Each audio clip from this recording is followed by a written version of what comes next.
नमस्कार श्रोते हो, नामाची महिमा या पॉडकास्टमध्ये तुमचं मनपूर्वक स्वागत आहे. आज आपण आध्यात्मिक जीवनातील एक अत्यंत महत्त्वाचा विषय जाणून घेणार आहोत, नाम व इतर साधने. हा नामाची महिमा शृंखलेचा 30वा उपाख्यान आहे. तर आता आपण आपल्या कार्यक्रमाची सुरुवात करूया. आपल्या साधनेचे कितीही प्रकार असले, कितीही मार्ग उपलब्ध असले, तरी त्यांच्यामध्ये नामाला जे स्थान आहे ते अगदी अद्वितीय आहे. ध्यान, प्राणायाम, जप, तप, व्रत, सेवा ही सर्व साधने मनाची तयारी करतात. ती मन शुद्ध करतात, स्थिर करतात आणि अंतर्मनाचे आवरण दूर करतात. परंतु ह्या सर्व साधनांचा सार, त्यांची अंतिम पूर्ती नामातच होते. इतर साधना मनाला योग्य दिशा देतात, पण नाम हे मनाला लक्ष्याशी एकरूप करणारे साधन आहे. कधी कधी साधना कठीण वाटते. शरीराचा आळस, मनाची चंचलता, बाहेरील परिस्थिती ह्या सगळ्यामुळे काही साधना नीट जमत नाहीत. पण नाम घेताना कोणताही शारीरिक मानसिक ओझं लागत नाही. श्वास चालतो आहे तोपर्यंत नाम घेता येते. अगदी चालताना, बसताना, काम करतानाही नाम सहज शक्य आहे.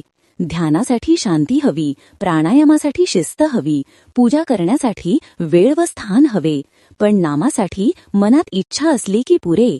तेच नामाचे वैशिष्ट्य. इतर साधने मनाला तयार करतात, नाम मनाला परिवर्तन देतं.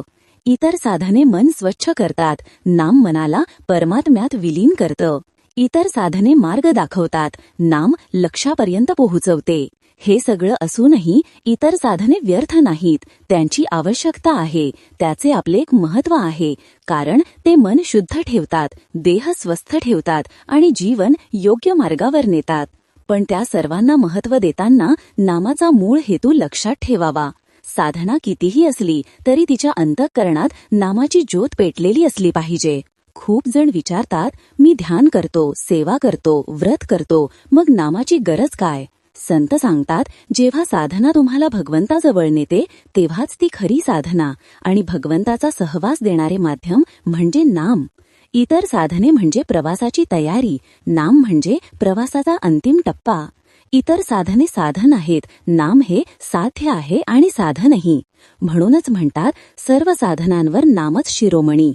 शेवटी एवढंच, इतर साधना करा, नक्की करा, पण त्यात नामाला केंद्रस्थानी ठेवा. नाम घेतल्यावर इतर साधनांचे फळ अधिक पवित्र, अधिक खोल आणि अधिक कायम होत जाते. चला तर आजचा दिवस नामस्मरणाने समाधानी करूया. ओम नमः शिवाय. राम राम. विठ्ठल विठ्ठल. कृष्ण हरी. ज्याचे नाम मनाला स्पर्शून जाते तेच तुमचे साधन बनू द्या. धन्यवाद. पुन्हा भेटूया एका नवीन आध्यात्मिक प्रवासात. अशाच आध्यात्मिक विषयांसाठी आमचा पॉडकास्ट ऐकत रहा. तोपर्यंत ओम शांतीही शांतीही शांतीही.